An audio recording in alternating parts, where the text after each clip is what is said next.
दिल्लीला बसलेले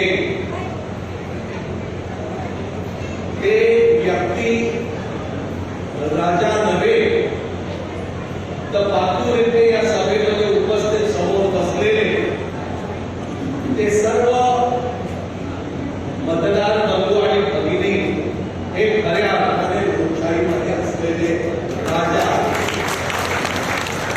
पण आमच्या 10 वर्षामध्ये जे केंद्रामध्ये सत्ता स्थानी आहे त्यांना थोडा गैरसमज झाला. सत्तेमध्ये असल्यामुळे असं वाटू लागलं की लोकशाहीमध्ये मतदार राजा नसून आता आम्हीच राजा झालो अशा प्रकारे त्यांचा समज झाला.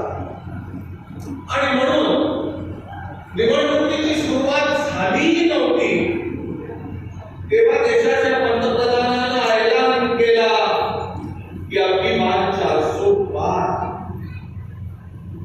लोक कोणाला मतदान करणार, लोक कोणाला निवडून देतील हे ठरवतील की तुम्ही तिथे दिल्लीला बसून ठरवणार आहे की कोण आणि किती निवडून येतील. बघा कशा प्रकारचा अहंकार. 2014 सालच्या निवडणुकीमध्ये भारतीय जनता पक्षाचा विजय झाला. पण ते भारतीय जनता पक्षाचं सरकार झालं नाही, ते मोदी सरकार झालं. आज भारतीय जनता पक्ष निवडणुकीच्या रिंगणात उतरलेला आहे.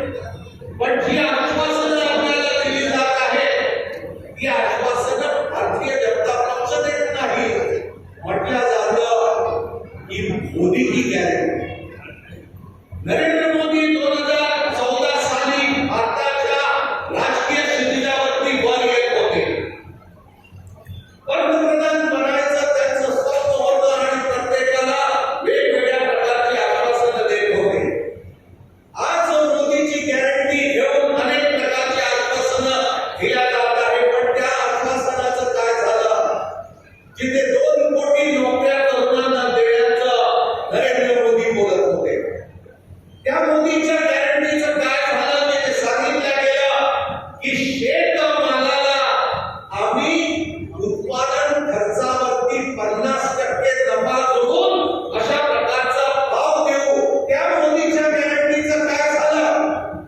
त्या मोदीच्या गॅरंटीचंही काय झालं? जिथे आश्वासन दिलं होतं की सबका साथ सबका विकास, आणि त्या मोदीच्या गॅरंटीचं काय झालं? जिथे सांगितलं गेलं होतं की महिलांची आबरू आम्ही सुरक्षित ठेवू, आणि त्या मोदीच्या गॅरंटीचं काय झालं? जिथे दलित आणि आदिवासींना, समाजातील गरिबांना आम्ही न्याय देऊ अशा प्रकारचं आश्वासन नरेंद्र मोदींनी दिलं होतं. त्याचं काय झालं? 10 वर्ष लुटून गेली. 10